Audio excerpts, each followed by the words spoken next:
মূসা আলাইহিস সালাম আল্লাহ অনুমতি দিয়েছিলেন, মূসা একটা দুম্বার পিঠে হাত রাখো, হাতের নিচে যতগুলি পশম পড়বে, এত বছর যদি তুমি বাঁচতে চাও আমি আল্লাহ তোমাকে বাঁচার সুযোগ করে দেব। মূসা কালিমুল্লাহ কয়, মালিক এরপরে কি হবে? আল্লাহ বলেন, এরপরে তোমাকে যেতে হবে।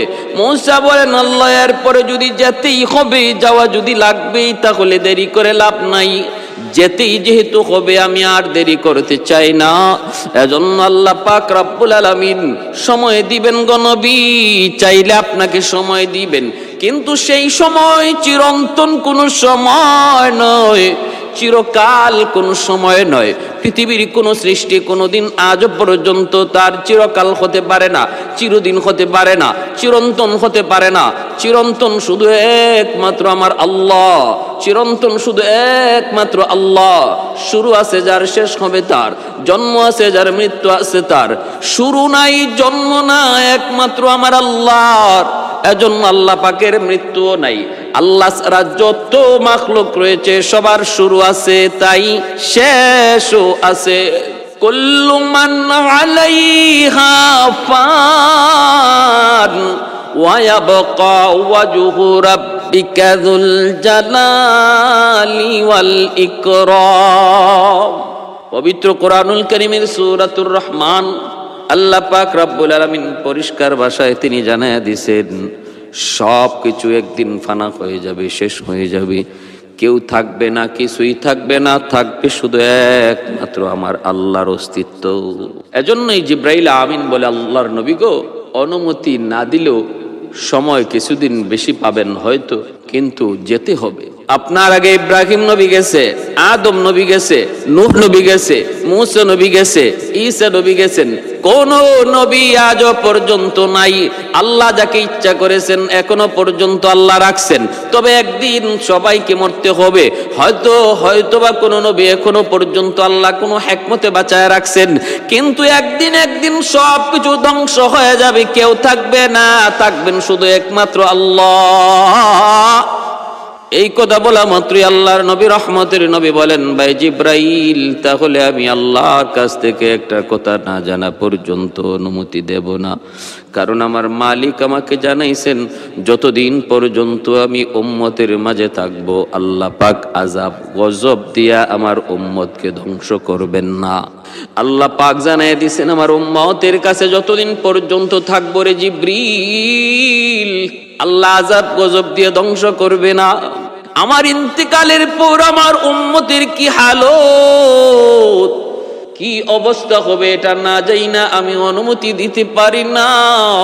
আমার দয়ার নবী, রহমতের নবী, মৌতের আগেও আল্লাহর কাছ থেকে উম্মতের হালত তিনি জানতে চান। এই কথা বলেন না, আমার মৃত্যুর পর আমার ফাতেমার কি হবে একটু জানতে মন চাই রে জিব্রাইল, আমার পরিবারের কি অবস্থা হবে একটু জানতে মন চায়। এমনটা নবী বলেন নাই, নবী বলেছেন, জিব্রাইল জানতে মন চায় আমার ইন্তেকালের পর আমার উম্মতের কি হালত হবে, আমার উম্মতের সাথে আমার মাওলার কি হালত হবে, কি আচরণ হবে একটু জানতে মন চায়। জিব্রাইল আমিন বলেন, নবী গো, এই খবর আমি আপনাকে দিতে পারি। আল্লাহর কাছে চলে গেলেন জিব্রাইল আমিন। আল্লাহ পাক বলতেছেন, জিব্রাইল আমার বন্ধুকে জানায় দাও, আমার বন্ধুর দুনিয়া থেকে বিদায়ের পরও আমি তার উম্মতকে ভুলবো না। বন্ধু যদি আমার কাছে চলে আসে, তার রেখে আসা উম্মতের জিম্মাদার আমি আল্লাহ নিজে হয়ে যাব।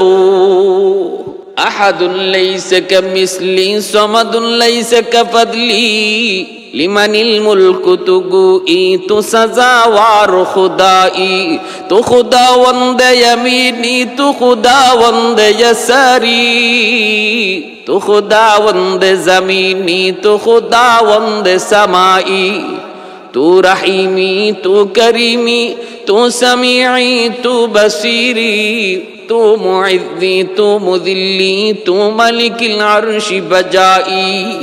বরি আজ খুরদন ও খুফতন, বরি আজ তহমতে মরদন, বরি আজ বিম উমিদি, বরি আজ রঞ্জ বালাই। আল্লাহ পাক রব্বুল আলামিন জানায় দিছে, বন্ধুকে জানায় দাও নো টেনশন, চিন্তার কোন কারণ নাই, আমার বন্ধু যেন চলে আসে। ও জিব্রাইল, আমার বন্ধু মৌতের সময় তার পরিবারের কথা বলে না, বলছে উম্মতের কথা। আমার বন্ধু তার উম্মতের জন্য কত পাগল, আমার বন্ধুকে তুমি জানায় দাও তার উম্মতের ব্যাপারে আমি আল্লাহ তাকে নিরাশ করব না, এমনকি তার বিদায়ের পর তার উম্মতের জিম্মাদার আমি আল্লাহ নিজে হয়ে যাব। সুবহান।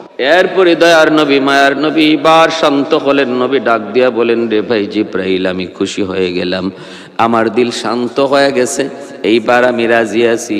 মালাকুল মউত আজরাইলকে বলো তার কাজ শুরু করার জন্য। ভাইরা বন্ধুরা, এই অবস্থায় খাতুনে জান্নাত মা ফাতেমা রাদিয়াল্লাহু তাআলা আনহা তিনি কাঁদতেছেন। আল্লাহর নবী ডাক দিয়া কাছে আনলেন। নবী ডাক দিয়া কাছে আইনা বলতেছেন, রে ফাতেমা, ও ফাতেমা, কাঁদবি না মা, কাঁদবি না, দুনিয়া কেউ চিরকাল থাকতে আসি না, মা তুমি কেঁদো না, কেঁদো না।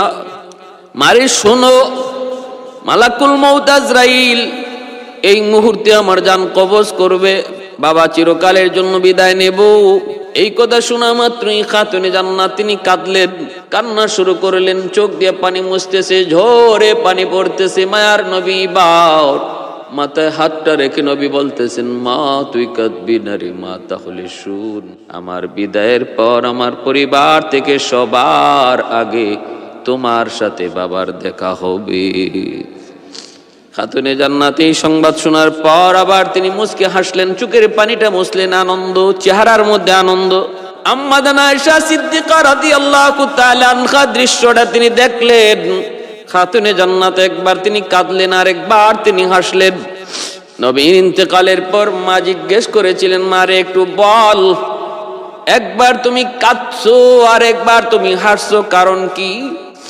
খাতুনে জান্নাত বলেন, এখন বলবো না। এক পর্যায়ে তিনি বলছেন, নবী বিদায়ের পর তিনি বলছেন, আব্বাজান বলেছেন, আব্বা যখন বলেছেন আমার বিদায়ের সময় এসে গেছে, তখন আমি কান্না করেছি গো মা। যখনই বলেছেন আমার বিদায়ের পর আমার সাথে তোমার সবার আগে দেখা হবে, তখন আমি একটু হাসছি, আনন্দ পাইছি। এ ভাই, এতটা উম্মতের দরদি নবী, এতটা দরদি নবী, এতটা দরদি নবী, আমার নবী, রহমতের নবী, মৌতের সময়, বিদায়ের সময় উম্মতের কথা ইয়াদ করেছেন। মৌতের সময় উম্মতি উম্মতি বইলা বইলা তিনি ইন্তেকাল করেছেন। আজ মদিনা শরীফে রওজা আতহারে আল্লাহর নবী উম্মতি উম্মতি কয়ে তিনি কাঁদেন। এ ভাই, কতটা পাগল উম্মতের জন্য। মদিনাতুল মুনাওয়ারায় 3 দিন আমার নবীকে পাওয়া যায় না, খবর নাই। এশার নামাজ নবী পড়াইছেন, ফজরের নামাজে নবী নাই, তালাশ শুরু করা হলো, নবী নাই। আম্মা জান আয়েশা সিদ্দিকাও বলতে পারেন না, খাতুনে জান্নাত ফাতেমাও বলতে পারেন না, আলী বলতে পারে না, হাসান হুসাইন আবু বকর ওমর কেউ বলতে পারে না নবী কোথায়। 3 দিন নবীকে পাওয়া যায় না। আল্লাহর নবী এশার নামাজ পড়াইলেন, ফজরে কেন নবী নাই? মদিনার মধ্যে হইচই পড়ে গেল। একদিন চলে গেল, পুরা দিন চলে গেল, নবীর খবর নাই। দ্বিতীয় দিন চলে যায়, আল্লাহর নবীর খবর নাই। সাহাবায়ে কেরামের মধ্যে কান্নার রুল পড়ে গেল। এইদিকে হাসান হুসাইন কান্দে, খাতুনে জান্নাত মা ফাতেমা কান্দে, আম্মা জানেরা কান্দে। মদিনার মধ্যে কান্নার রুল, কান্নার রুল সবার অন্তরে বয়ে ঢুকে গেল। তাহলে কি আমার নবীকে মুনাফিকের দল কোথাও তারা শহীদ করে ফেললো নাকি? আমার নবীকে শহীদ করে ফেললো নাকি? সাহাবায়ে কেরামের ভিতরেও কান্না। এইদিকে আবু বকর সিদ্দিক রাদিয়াল্লাহু তাআলা আনহু তিনি তো অস্থির হন নাই। তিনি বলতেছেন, রে ওমর, তাড়াতাড়ি করে মদিনার আশপাশে বের হও, কোথায় নবী আছেন একটু বের হও। সাহাবীরা কান্দে আর কয়, মনে হয় আল্লাহ পাক আমাদের উপর নারাজ হয়ে নবীকে উঠায় নিছে, হয়তো আল্লাহ পাক আকাশে তার হাবিবকে উঠায় নিয়ে গেছে আমাদের উপর নারাজ হইয়া।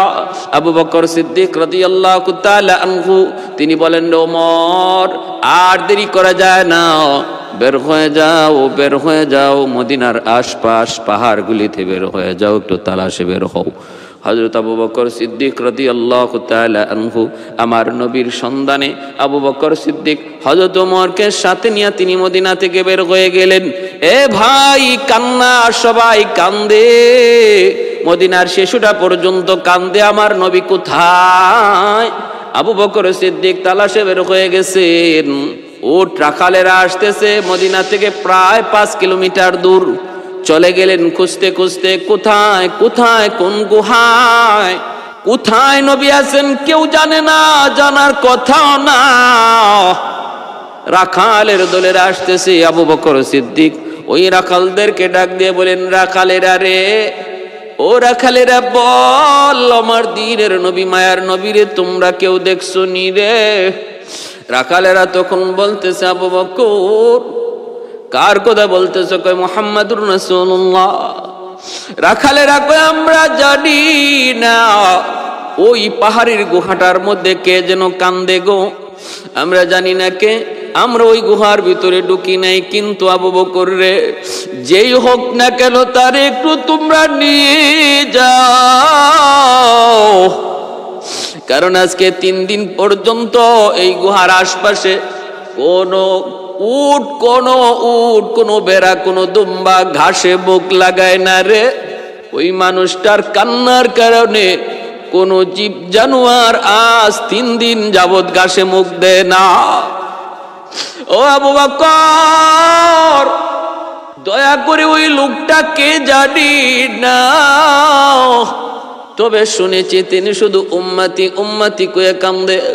আবু বকর সিদ্দিক এইবার বলতেছেন, ওমর, হয়তো আমার নবী ছাড়া কেউ উম্মতি উম্মতি কয়ে কানবে না। আবু বকর ওমরকে বলেন, চলো তাড়াতাড়ি করে চলো। আল্লাহর নবীকে নিয়ে হযরত ওমর ওই গুহায় আসলেন, পাহাড়ের গুহা। ভাইরা বন্ধুরা, কিরাতুল পাহাড় মদিনা শরীফ থেকে 5 কিলোমিটার দূরে। আবু বকর সিদ্দিক, ওমর ফারুক রাদিয়াল্লাহু তাআলা আনহু, আয়েশা তারা আসলেন, ওসমান গনিও আসলেন। আল্লাহর নবী সাজদায় পড়ে, ইয়া উম্মতি উম্মতি উম্মতি উম্মতি ইয়া রাব্বি হাবলি উম্মতি বইলা বইলা যখন কান্না করেন, সিদ্দিক আকবর যায় পরিচয় দিয়া বলতেছেন, নবী গো, ও গো আল্লাহর নবী, মাথাটা উঠান, দেখেন আপনার আবু বকর এসেছে, একটু মাথাটা উঠান গো নবী, আমি আবু বকর এসেছি, আমি আপনার হিজরতের সঙ্গী, হিজরতের সাথী আবু বকর। ইয়া রাসূলুল্লাহ, মাথা উঠান, মাথা উঠান। আল্লাহর নবী মাথা উঠান না, সেজদা থেকে মাথা উঠান না।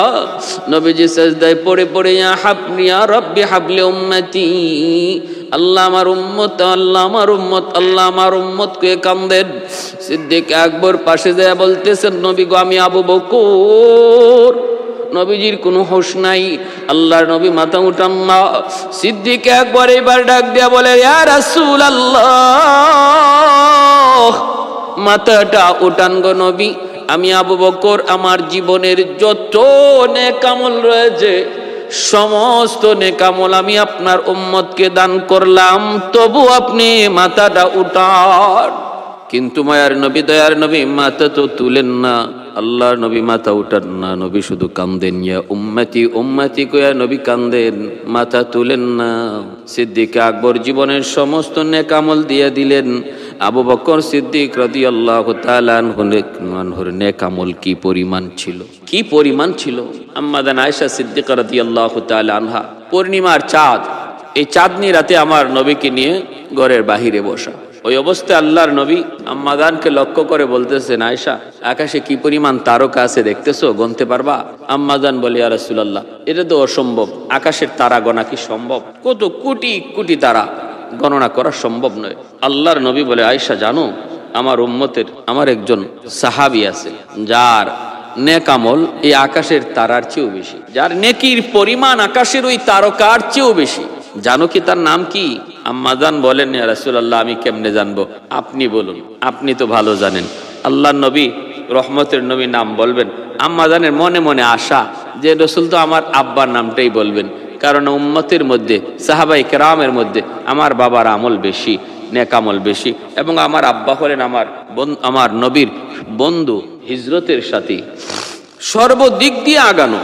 অতএব নক্ষত্রের চেয়েও তারকার চেয়েও বেশি আমল যদি কারো থাকে তাহলে তো সেটা আমার আব্বার হবে। রসুল তো আমার আব্বার নামটাই বলবেন, কিন্তু ওনার ধারণার বাহিরে আল্লাহ নবীর নাম বললেন হযরত ওমর ফারুক রাদিয়াল্লাহু তাআলা। আম্মা জানের চেহারাটা একটু মলিন হয়ে গেল, চেহারাটা একটু মলিন হয়ে গেল। বুঝছি নবী তো, ওনার তো মনে মনে আশা ছিল নবী তার বাবার নামটা বলবেন, কিন্তু নবী তো বলেছেন হযরত ওমর ফারুক রাদিয়াল্লাহু তাআলা আনহুর নাম। আল্লাহর নবী তাকায় দেখলেন আম্মা জানের চেহারাটার মধ্যে অনেকটাই কষ্টের ছাপ, আনন্দ হাসি খুশি চেহারাটা মলিন হয়ে গেছে। নবীজি বুঝতে বাকি রইল না। আয়েশা মনে মনে চাইছিল আমি তার আব্বার নাম আবু বকর সিদ্দিকের নামটা নিব, কিন্তু উমরের নাম নেওয়ার কারণে আয়েশার মনটা মলিন হয়ে গেল, চেহারাটা মলিন হয়ে গেল। আল্লাহর নবী এবার ডাক দিয়া বলেন আয়েশা, ও আয়েশা জানুনি আমার উমরের নেক আমল ওই তারকার চেয়ে অনেক গুণ বেশি, কথা সত্য, কিন্তু আমার আবু বকরের নেকি কি পরিমাণ জানুনি রে আয়েশা? আমার আবু বকরের নেকি কি পরিমাণ তা কই তুমি জানো? আম্মা জান বলেন ইয়া রাসূলুল্লাহ আপনি ভালো জানেন। আল্লাহর নবী তখন বলতেছেন রে আয়েশা তাহলে শোনো, আমার সমস্ত উম্মতের নেকি এবং হযরত উমরের জীবনের সমস্ত নেকি যদি এক পাল্লায় রেখে দেওয়া হয়, আর এক পাল্লায় আমার আবু বকরের শুধু এক রাতের নেকি লেখা হয়, যেই রাত্রে আবু বকর আমার সাথে হিজরতের সঙ্গী হয়েছিল রে আয়েশা, ওই এক রাতের নেকি যদি এক পাল্লায় রেখে দেওয়া হয়, ওমরের জীবনের সমস্ত নেকি যদি এক পাল্লায় রাখা হয়, শুধু তাই নয় উম্মতের সমস্ত উম্মতের নেকিও যদি এক পাল্লায় রেখে দেওয়া হয়, তবু আমার আবু বকরের এক রাতের নেকি আল্লাহর দরবারে ভারী হয়ে যাবে। সিদ্দিক তেরা নাম সে ইসলাম রহেগা, সিদ্দিক তেরা নাম সে ইসলাম রহেগা, दुनिया की सदाकत में तेरा नाम रहेगा, दुनिया की सदाकत में तेरा नाम रहेगा, फारूक तेरा नाम से इस्लाम रहेगा, दुनिया की अदालत में तेरा नाम रहेगा। এজন্য হযরত আবু বকর সিদ্দিক রাদিয়াল্লাহু তাআলা আনহু নবীজির মাথার পাশে দাঁড়ায় আওয়াজ করে করে বলতেছেন ইয়া রাসূলুল্লাহ মাথাটা উঠান গো নবী, আর মাথাটা আপনি নিচে রাখেন না। যদি আপনি উম্মতের জন্য নেকি চান, উম্মতের জন্য বদলা চান, বিনিময় চান, তাহলে আমি আবু বকর আপনাকে জানায় দিলাম, আমি আবু বকরের জীবনের যত নেকি আছে সবগুলা নেকি উম্মতকে দিয়ে দিলাম, তবু আপনি মাথা তুলেন গো নবী। মদিনায় কিয়ামত শুরু হয়ে গেছে, নারী শিশু কেউ খানা খায় না, মদিনার পশু পাখি পর্যন্ত খানা বন্ধ করে দিয়েছে গো নবী। এইবার মাথাটা একটু উঠান, মদিনায় চলুন। আল্লাহর নবীর কোনো জবাব নাই। হযরত ওমর ফারুক রাদিয়াল্লাহু তাআলা আনহু এইবার সালাম দিয়ে বলে ইয়া রাসূলুল্লাহ আমি ওমর এসেছি গো নবী, আমি ওমর এসেছি। যেই ওমর বের হয়েছিল আপনার মাথা মুবারক নেওয়ার জন্য, যে ওমর বের হয়েছিল খোলা তলোয়ার নিয়ে আপনার মাথা মুবারক নেওয়ার জন্য, সেই ওমর আমি, যে নিজের মাথাটাই আপনার কদমে দিয়ে দিছি। ওগো নবীজি আপনি উঠুন, আমি ওমরের জীবনের কম বেশি ছোট নেক আমল বড় নেক আমল জানি না কদ্দুর, তবে যদ্দুরই আছে গো নবী, আমি ওমর কথা দিলাম আমার জীবনের সমস্ত নেকিও আপনার উম্মতকে আমি দান করে দিলাম। এরপরও দয়ার নবী রহমতের নবী মাথা উঠান না, নবীজি মাথা উঠান না। হযরত আবু বকর সিদ্দিক ডাকেন, ওমর ডাকেন, এরপরও নবীজি মাথা উঠান না। আল্লাহর নবীকে ওসমান গনিকে হযরত আবু বকর বলেন ওসমান চল, এমনি হবে না, আর নবীকে ডাইকে লাভ নেই রে উসমান চল। এ ওমর চলো, এইভাবে নবীকে আর ডাইকে লাভ হবে না, নবীর হুঁশ ফিরানো যাবে না। মদিনার দিকে তাড়াতাড়ি চল। রাস্তায় পেয়ে গেলেন হযরত আলী রাদিয়াল্লাহু তাআলা আনহু, পেরেশান হয়ে তিনি আসতেছেন। আবু বকর সিদ্দিক ডাক দিয়া বলেন রে আলী সামনে যায় কোনো লাভ নাই, ও আলী সামনে যায় কোনো লাভ নাই, নবীকে আনা সম্ভব নয়, তাড়াতাড়ি করে মদিনায় চলো। বলে কি হবে? কয় আমার ধারণা ফাতেমা সারা, হাসান হুসাইন সারা নবীকে হুঁশ ফিরানো যাবে না। এ আলী তাড়াতাড়ি করে চল, ফাতেমা সারা আর হাসান হুসাইন সারা আল্লাহর নবীর হুঁশ ফিরানো যাবে না। তারা দৌড়ায়া খাতুনে জান্নাত ফাতেমা রাদিয়াল্লাহু তাআলা আনহার ঘরের সামনে আসলেন। কথা বলতে পারেন না। এইদিকে মা ফাতেমা, তিনি তো কান্নায় 3 দিন হয়ে যায়, কোনো খানা নাই, পানি নাই, শুধু আব্বা আব্বা কয়ে কানতে কানতে অস্থির। হাসান হুসাইন নানা নানা কয়ে কানতে কানতে অস্থির। দরজার সামনে এসে হযরত আলী, আবু বকর, ওমর, উসমান দাঁড়ায় রইছেন। আলী ডাক দিলেন, ফাতেমা। খাতুনে জান্নাত দরজা খুলে দিলেন। তাকায় দেখেন আবু বকর, ওমর, উসমান, স্বামী আলী 4 জন কাঁদতেছেন, চোখ দিয়ে সবার পানি পড়ে। হযরত আলী কথা বলতে পারেন না, টুট কাঁপতেছে, টুট কাঁপতেছে। ওই অবস্থায় খাতুনে জান্নাত ডাক দিয়ে বলেন, বুঝেছি গো। আবু বকর কান্দে, ওমর কান্দে, উসমান কান্দে, তুমিও কান্দো, আমার বুঝতে বাকি নাই। আমার বাবাকে মুনাফিকরা হত্যা করে ফেলেছে, আমার বুঝতে কোনো বাকি নাই। আমার আব্বাকে দুশমনরা হত্যা করে ফেলেছে, খুন করে ফেলেছে। কোথায় তোমরা আব্বার দেহটা রেখে এসেছো একটু বলো। হযরত আলী রাদিয়াল্লাহু তাআলা আনহু বলেন, ফাতেমা না, বাবার সংবাদ পেয়েছি, সন্ধান পেয়েছি পাহাড়ের গুহায়, কিন্তু বাবা কারো কোথায় জবাব দেয় না, শুধু ইয়া রাব্বি হাবলি উম্মতি উম্মতি উম্মতি কয়ে কান্দে। আবু বকর জীবনের সব নেকি দিয়ে দিল, তবুও বাবা কথা বলে না। ওমর জীবনের সব নেকি উম্মতরে দিয়া দিল, তো তারপর আব্বাজান জবাব দেয় না। ও ফাতেমা, তোমাকে সারা বাবার জবাব নেওয়া যাবে না, তাড়াতাড়ি চলো, হাসান হুসাইনকে সঙ্গে নিয়ে চলো। এই কথা বলা মাত্রই খাতুনে জান্নাত ফাতেমা রাদিয়াল্লাহু তাআলা আনহা হাসান হুসাইনকে সাথে নিয়ে পাগলের মতো ওই কিরাতুল পাহাড়ের দিকে দৌড়ান। আল্লাহ নবীর কাছে আসলেন কানতে কানতে বেহুশ, ডাক দিয়া বলতেছেন, আব্বাজান, ও বাবা, তুমি আজকে এতদিন মাকে ছাড়া কেমন করে 3 দিন পর্যন্ত তুমি এইখানে কাটাই দিতেছো? মাকে ছাড়া কেমন করে তুমি সময় কাটাইতেছো, দিন কাটাইতেছো, রাত কাটাইতেছো গো বাবা? বাবা তোমার, ও বাবা, আমার আম্মা খাদিজাতুল কুবরা রাদিয়াল্লাহু তাআলা আনহা ইন্তেকালের সময় তোমার হাত আমার হাতে রেখে দিয়ে বলেছিলেন, মা রে, আমি চলে যাইতেছি, তোমার বাবাকে তোমার হাতে সমঝায় গেলাম। মা বাবাকে একটু দেখে নাইকো, চতুর্দিকে দুশমন। আমি মা যতদিন ছিলাম তোমার বাবার গায়ে কোনো টুকা দেওয়ার সুযোগ দেই না। আজ আমি দুনিয়া থেকে বিদায় হয়ে যাচ্ছি, মারে আমি তোমার হাতে, তোমার আব্বার হাতটা রেখে গেলাম, চতুর্দিকে দুশমন। মা কখনো বাবাকে একা ফালায় কোথাও তুমি যাও না, কোথাও যাও না, খেয়াল রেখো, বাবার দিকে খেয়াল রেখো। ও বাবা, তুমি আজকে 3 দিন পর্যন্ত এই জায়গায় তোমার খোঁজ নাই। বাবা, ও বাবা, কেমন করে আমি হাসান হুসাইনকে বুঝ দিব? 3 দিন পর্যন্ত তোমার কলিজার টুকরা নাতি হাসান হুসাইন খায় না, শুধুমাত্র নানাজি কই, নানাই কই, নানাই কই, নানাই কই। ক্ষুধার যন্ত্রণা তাদের লাঘব হতো তোমার চেহারা দেখলে পরে। যখনই আমার ঘরে কিছু থাকতো না গো বাবা, হাসান হুসাইন ক্ষুধার যন্ত্রণায় ছটফট করতো। আমি যখন বলতাম নানাজির কাছে যাও, দৌড়ায় তারা মসজিদে নববীতে আপনার কাছে এসে বসতো। ওগো না আব্বাজান, আপনার চেহারা দেখলে পরে হাসান হুসাইনের ক্ষুধার যন্ত্রণা চলে যেত, ক্ষুধার কথা ভুলে যাইতো। আজ 3 দিন হয়ে যায়, বাবা তুমি এখানে, কেমন করে আমি ফাতেমা মদিনায় থাকবো, কেমন করে আমি খানা খাইবো, কেমন করে আমি স্বাভাবিক জীবন কাটাবো? বাবা একটু চলো, ও বাবা তুমি একটু চলো, আমার সাথে চলো।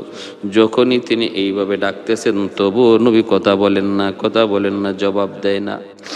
ভাইরা বন্ধুরা, হাসান হুসাইন সামনে লইয়া খাতুনে জান্নাত ফাতেমা রাদিয়াল্লাহু তাআলা আনহা এবার বলতেছেন, আব্বাজান বুঝেছি, বুঝেছি গো বাবা, আমি খাতুনে জান্নাত ফাতেমা জীবনের সব নেক আমল উম্মতকে দিয়ে দিলাম, বিনিময়ে তুমি মাথা উঠাও, মদিনায় চলো। এরপর জবাব নাই।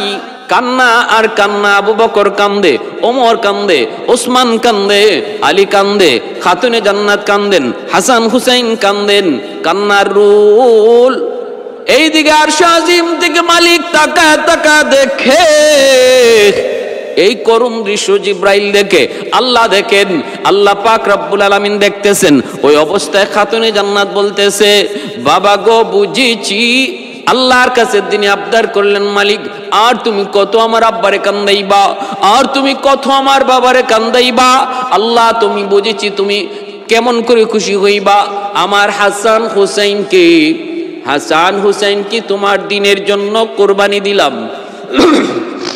ও মালিক, তোমার দিনের জন্য আমার হাসান হুসাইনকে কোরবানি দিলাম, তবু আমার বাবাকে তুমি ফিরায় দাও। আল্লাহ আমার আব্বার কান্না তুমি থামাও।